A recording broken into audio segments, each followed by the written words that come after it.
Clifton, and welcome to Leading the Break. My guest today is Danielle Patterson. Danielle is an assistant basketball coach with the women's basketball team at Bucknell University. This is Danielle's first season as a basketball coach in college. Danielle played basketball at Notre Dame, Indiana, and St. John's. I first saw Danielle play a few years ago at St. John's. After her college days of playing basketball were over, Danielle was a graduate assistant and then a director of basketball operations, both with the women's team at St. John's. In this interview, you'll learn why Danielle became a coach, and you'll easily see all the wonderful qualities she has that I believe will make her a successful coach.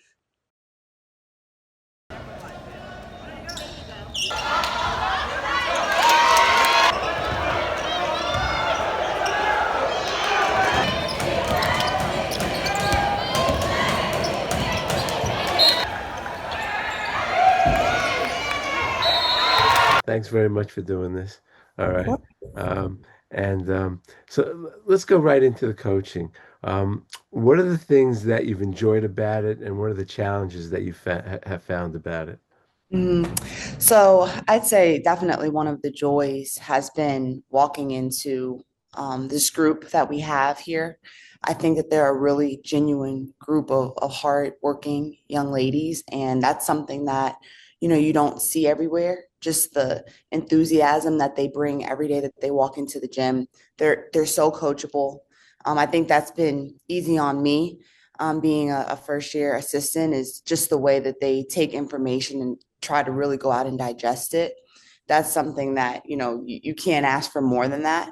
And that's something that really makes it an enjoyable space to be in every single day. And then I just also have to talk to my coworkers around me as well. Like, they've made it really easy for me to transition into this role because when you're a first year assistant, you're constantly trying to find your voice. You're constantly trying to figure things out, and they've made it easy for me to ask questions. Coach Woodruff has made it easy for me to ask questions and to grow. And I think that, in a staff, that's something that you need in order to be able to take the next step and the next level in what you're trying to do. So they encourage me to use my voice. They encourage me to step up to the plate. And that's something that has been, wonderful to see and to experience. Yeah. I think I just kind of just spoke to some of the challenges. Obviously, you have it up here and you know what you want to convey, especially if you're a player. But now it's putting it into a way where another individual can understand where you're coming from, right? And understanding the learning styles of your players. What clicks for someone may not click for someone else. So I think that the more time you spend with your players, the more time that they get to know you and you get to know them, you figure out, hey, what's the best way that I can help you in the most effective way? And it might be different than how you learned as a player, but it's about serving them and making sure that they're set up and prepared to be their best selves. It's interesting you talked about, kind of relating to each of the players because everyone's different in this world, right? Um, and, sometimes the theory is, well, you should be the same person to everybody. But then again, how you communicate with different people might have to be different because people respond differently. How do you feel about that? I mean, I think that it's a beautiful thing. I think it's a wonderful thing. And, you really get to know your players well that way. Sometimes in life, you have people that are visual learners. You have people that can hear it and then they can just go do.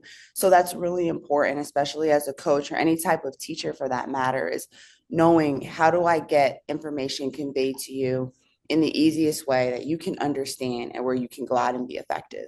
I can say something to you a bunch of times, but if you're not picking up what I'm saying or you're not understanding it, neither one of us are going to get done what we need to get done. So I think that just comes with being intentional about the time that you're spending with them. And then also what I found is asking them a lot of questions. What works best for you? Or, hey, did I explain that properly? Do you understand? And really telling me if you don't, because then I have to, as your coach, figure out, okay, how can I explain that better for you? So I think it causes me to continue to always grow and make sure that I'm serving them in the best way. And then I think on the opposite end of that stick, it also asks them to use their voices and to speak up and let me know, hey, this is what I need from you today. So I think it's a two-way street, and it's something that I've really enjoyed. That's awesome. So let me ask you this, why did you want to go into coaching? Mhm. Um, you know, academically, you did really well, high school, honor society, all academic teams, two masters. I mean, you obviously you're a very serious student. It looks like you had a bunch of different interests. Why did you go into coaching, and when did you decide that you wanted to go into coaching? Mm. So after, well, at the end of my playing career, kind of toward the end, I was actually having a lot of discussions with Candace Hill, who's at UMBC now. She's the head coach there. And she kind of always told me that, she thought that I should look into coaching. And it was never something that I necessarily wanted to do. I had never really thought about it. But the more she kind of said it, the more I was like, okay, like she must see something in me that's making her say that, right? So from there, I kind of just went to the So You Want to Be a Coach program down at the Final Four, Right. and still was kind of like undecided, wasn't really sure if I wanted to. And when I left, I was like, no, that's something that I can see myself doing. And little do a lot of people know, I wanted to be a teacher when I was younger. So I never actually ended up taking that path, but that's something that I really wanted to do. I just love helping people. I love creating those connections, creating bonds, and I love basketball. So this was a great connector for me to help people use basketball as a vehicle, as I did, to get them from point A to point B and whatever it is that they want. And at the same time, I mean, I'm a competitor. I love to compete. And this gives me, the ability to help other young women want to do the same. So it kind of all just came together for me in that way. And it wasn't pre-planned. It wasn't something that I had been thinking about for a long time, but that's kind of how it all came together. Wow, wow. Because I get the impression you could have done a lot of different things, No, really. I mean, just looking at your academic background and stuff. Um, by the way, what did you learn in that program? Want to be a coach. What did you learn? Yeah, so it's 3 days, 3 or 4 days, I'm pretty sure, of you basically just getting to sit in a room with head coaches and assistant coaches who come in and speak to you, and they tell you, the ins and outs of what it looks like on a daily basis to be a coach. The good, the things that I don't want to say not bad, but the Right. more challenging part Challenges. of it. What their recruiting looks like, what it looks like to do scouts, and they sit in there and they basically tell you what their days look like. And I think that really helps you make a decision as to what you want to do going forward. So it's really informative. You take a lot of good notes, and you kind of bring it back and you get a little reflection period and you see like, hey, is this something that I really want to commit myself to? What do you think now, when you kind of look back, that you didn't understand about coaches when you were playing? Wow. How much of it is not only just related to basketball, so much of it is relationship based as well, and all of the other facets that you juggle on a daily basis that don't even involve you being down on the basketball court sometimes. And all good things, not anything that you wouldn't want to do, but just things where you're like, hey, I have to also be, have my hand in recruiting, or hey, checking in on my players, academic groups, making sure that our girls are doing super well academically. We have a really great group, so they really don't worry us too much there. But just still making sure that they're staying on the right track. So those type of things that don't involve ever having a basketball in your hand, but just making sure that they're being set up to be most successful in other categories as life, and that our program is always moving forward in the right way.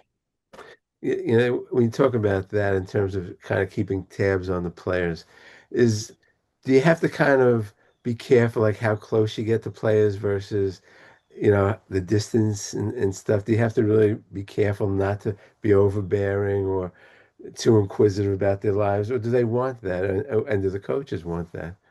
Yeah, I think that, our girls, they do a really good job about including us in their circle and in their lives. And a lot of times what I'm learning is they'll let you know how much they want you to know about what's going on outside of basketball. You know, Okay. some of them will reach out to you and say, hey, can I stop by? Can I talk to you? And the great thing about our staff, we all have open doors where you can come talk to us anytime. And that's just the great thing about it. You don't have to, push and pull for that here. And that's been really great. But yeah, most times I'm finding that, your players will let you know, or if they're having a bad day. And I think thing about it is too, when you spend a lot of time with them as coaches, you can kind of read them and tell when they're Okay. a little off and kind of check in and be like, hey, are you okay? You don't seem like yourself today, or oh no, she's having a great day. I can tell. So, just we spend so much time together, Right. so much time, and it's hard to not understand when someone is having a bad day. What lessons so far have you learned as a coach that you think would have benefited you as a player? Ooh, patience, patience. That's it's so important because everyone grows at their own pace, and what you're getting from one player you might not get from another player that fast. Everyone comes along at their own pace, and I think even relating that to my playing days, like I said before, we're all competitors and we all want what we want right now. We want to win, we want to help our team. And the thing that you learn quickly as a student athlete and as you get older is that you have to have blinders on and understand what your purpose is and what your role is and whatever you're doing. And that might change from year to year. And I found that even more specifically for my playing career. There were some games where I played 2 minutes. There were some games where I played 35 minutes. And my team still needed me in whatever variation that looked like. So having the patience with yourself and the understanding with yourself to say, what is this moment teaching me? What am I learning from it? And when my name is called in whatever capacity, I'm going to be ready. And that's just a lesson that I feel like I learned throughout my whole collegiate career. And I think I really had a good grasp of that once I got to St. John's in those last 2 years that I played my fifth and sixth year, because now the expectation was we want to win. I'm going to do whatever it takes to win. That could look a little different each night. We had a really talented group my final year, and it could really be anybody's night because we had so many talented people. And I think we just came to that understanding. But just to backtrack to your question, have blinders and be patient with yourself because everything is setting you up for a bigger purpose. Gotcha. That's not easy to learn though when you're young. It's not. It's not. It's something that I'm sure everyone, if you've been a collegiate athlete at some point, I'm pretty sure you probably had an experience with that at some point. So it's something you learn to work through, and it takes a lot of talking to your upperclassmen. And then I've had those conversations with my younger teammates as I got older because they were going through the same thing, and I just wanted to make sure and reassure them like your value isn't decreased on this team because of your playing time. Like all of us have gone through it at some point. All of us have sat, all of us have questioned ourselves. But at the end of the day, you have to have, a self-confidence, and you have to have the patience to be like, okay, I'm just going to keep grinding and I'm going to keep working. And eventually your work will show in the long run. Oh, that's a huge lesson, I'm sure now that you can impart to your players, you know. Yeah. Mhm. Um, and I'm sure it's tough. People can hear that, but it's tough to really like concretize it, like to really make it part of you. Because everybody wants to play, everybody wants to feel important. Um, but uh, if you can teach that, I would think that that's a huge lesson for players, really. Um, Yeah, it is. And I mean, I look back at my journey throughout my collegiate career, and it is a blessing that I got to kind of sit in a bunch of different seats. I'm glad that I didn't play 30, 40 minutes my entire career. I am glad that I know what it feels like to maybe play 2 or 3 minutes. Looking back in the moment, you're like, man, this sucks. But right. when you look back at it, I'm like, no, I do understand what that player feels like who isn't playing much, who expected to play more. Or I do understand the burden and the weight of the person that's carrying 30 minutes because they have to be out there for our team to win. So I can never say that I don't understand both sides, and I can have that conversation from a genuine place with our players because it's something that I've experienced. Right. No, without a doubt. Without a doubt. It's fun. I was going to get to that, but I'm glad you talked about that. You didn't play as much probably as you would have liked, right? Um, and so, you know, being able to coach that and teach that another player, that's huge. I mean, that's huge. And obviously, you're a very talented player, you know. Um, uh, the thing also, and I don't remember it as much. I kind of remember you more as, director of basketball operations and as a grad assistant. But I get the impression just from watching you that your body language was still positive, that you were a positive presence. It wasn't like you were moping or anything. Um, eh, my guess is that's just your nature, to be that kind of person. At least because I saw you at St. John's, I didn't see you before that. Um, it, has that always been your personality to be positive, to be cheerful? Yeah, yeah, that's my personality to a T. Not to say, like anybody else, you have good days and you have bad days and you have more challenging days, but I always make the decision and the choice every day to see the glass as, half full and not half empty. And I just learned, like I mentioned before, to ask myself, what is this moment teaching me? And all the moments leading up to when I finally got to St. John's and I was seeing the playing time that I hoped I would see, I learned that, all those moments were teaching me something.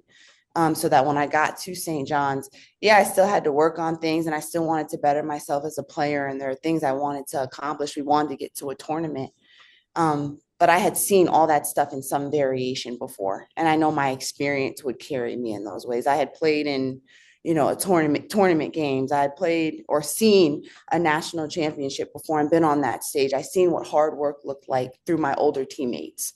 So I knew, like, regardless, you can show up through your effort and you can show up through your body language each day. And that's not going to be determined by how many points you score, but it's going to just be determined by how hard you're going.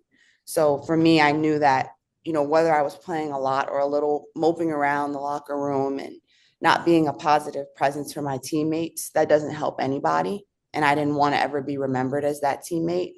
I would hope that, all of my teammates would think of me as that positive presence, even now to this day with the relationships I have with them. And that's just important to me because that stuff carries beyond just the basketball court. It carries you into life. So that's just how I choose to approach my days. And it's something that's worked for me.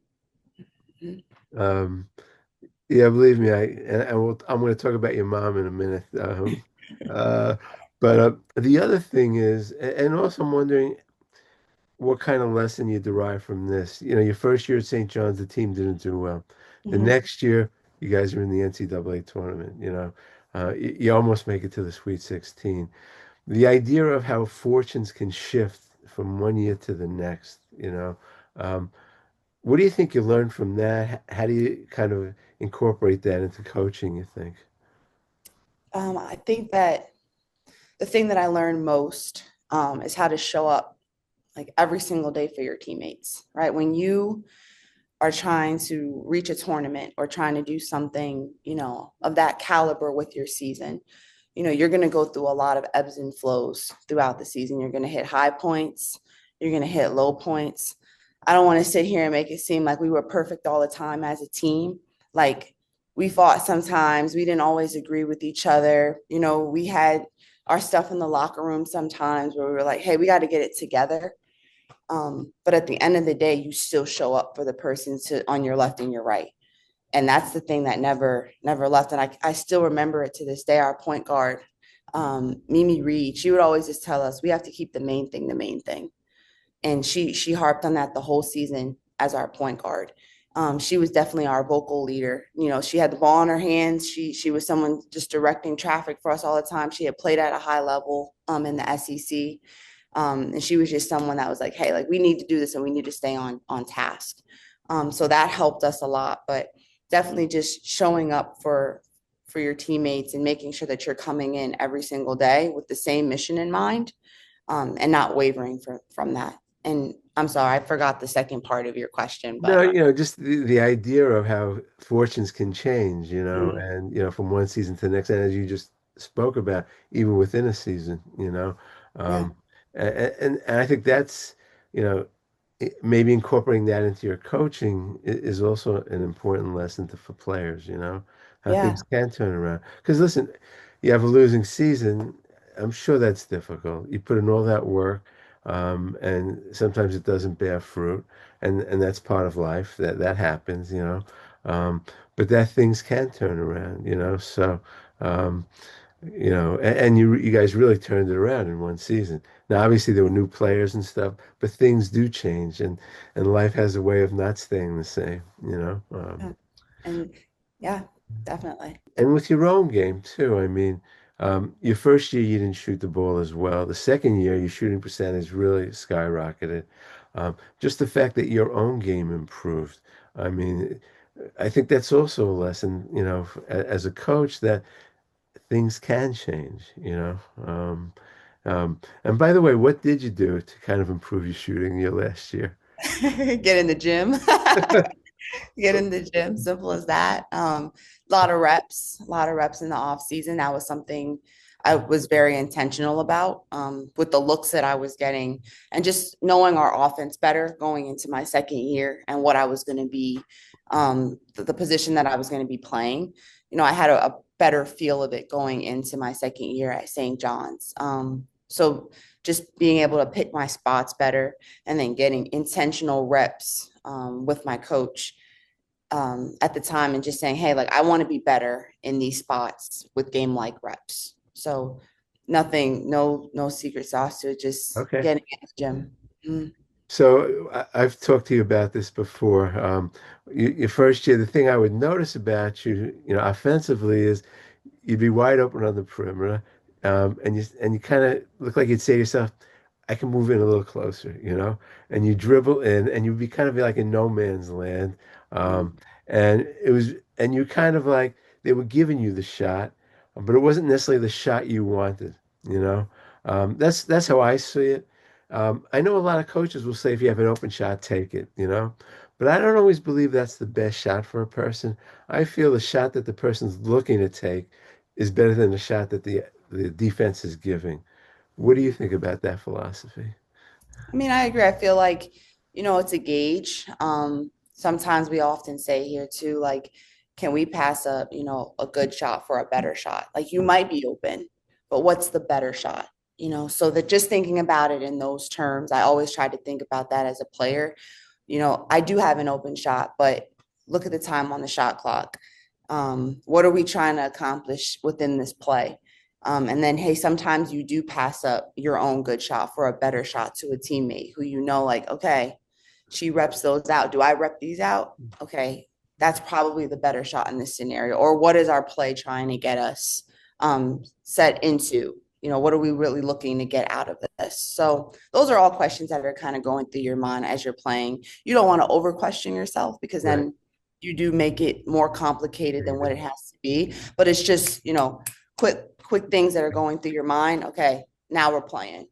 So you learn to think at that pace, just with practice, with experience, and with playing with your teammates in practice. I think that as a shooter, you can pick and choose your spots very well. So I think that's important. Good shooters know where they want to get to, when they're taking their first initial dribbles. And I think that helps them to shoot at the rate that they do and at the higher percentage that they do because they know I don't practice this shot a lot, but I know I practice that shot. So I'm Right. going to make it my intention. It's like you said, angle Right. wise, that's something that I've seen before in my head. This is something I repped out. I'm going to try to get to that point on the floor. Last topic, I guess, talk about mom, Um,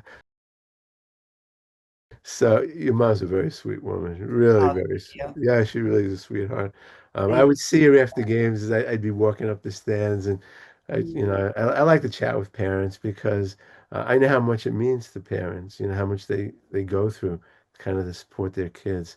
So there were times when your mom would be very frustrated with you not playing. In a particular game, a lot of minutes and stuff, and you could see it really it hurt her. You could see it really hurt her. Um, so did she have to console you, or did you have to console her after games? What was that? What was that dynamic like? Yeah, I mean, and just to back both of my parents are there for me and have been there for me from day one. And I think that I get the level-headedness that I've had from both of them in different ways. Um, so they both did a really good job bringing me back up when I was feeling lower in those times. And I think they did it in different ways. Yes, my mom was definitely the one that would console me and, hey, like it's gonna be okay. Like, but then I also have to speak to what my dad just put in me. He always put a confidence in me to, hey, like you put in the work and you've been putting in the work. So you have to make sure that you don't let that slip. You know, you don't, that can't fall to the back burner.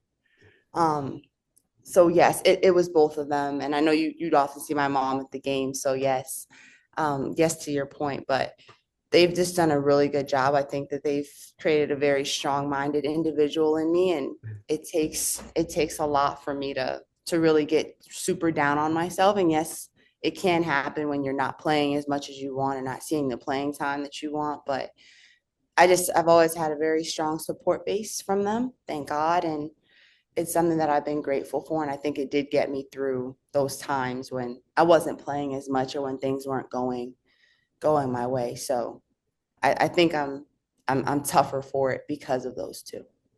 It's funny. No, I did meet your dad, by the way, but he didn't really wear his emotion on his sleeve as much as your mom did, you know. Mhm. So like no, so like no, he wasn't like angry or anything. Like he Mhm. was just very cool about it, actually, you know. Mhm. But you could Mhm. see, I mean, your mom showed it a little bit, you know. Yeah, And I yeah, felt for her. I felt for her, you know, because I know it meant so much, you know, to her. Um, yeah. so so let me ask you this: in dealing with parents. Mhm. Uh, how does your experience help you dealing with parents? And do you deal with parents? Or will you be dealing with parents? Yeah. I mean, we do, not as much as you would think. We definitely try to just speak life into the girls that we're coaching every day. And yes, like we know how that dynamic works with, the first person you're going to run to obviously is your mom and dad, right? Because they know you the best. They've been with you through all your processes. But definitely when you get to, college, you're going to go through some hard stuff. And that's kind of what it's for. You know what I'm saying? That's what and you learn that too as you're, especially if you've been a player, you're going to go through some harder things, but they're setting you up to deal with real life things. And that's what I would, now looking back, that's what I would communicate to any athlete and any parent. Like they're going to go through some times where they're going to be down, where they're not getting what they want right away, but let them work through it and let them figure out what works for them. And eventually things will find their way to come together, right? Then do not stop working. Do not stop putting in the work on the good days, the bad days, when things are going right, when things are going wrong. Your work ethic has to surpass anything. And eventually the right things will happen. And it might not come in the way you want it to look sometimes, but you can always rely on the fact that you did everything that you could to help get you to success. And I think that's not just a basketball lesson. I feel like that's a life skill and that's a life lesson. So you keep working at something until you get the result you want. Gotcha. Nice. Anything else you want to add that maybe we didn't touch on as a player, as a coach? Um, Yeah.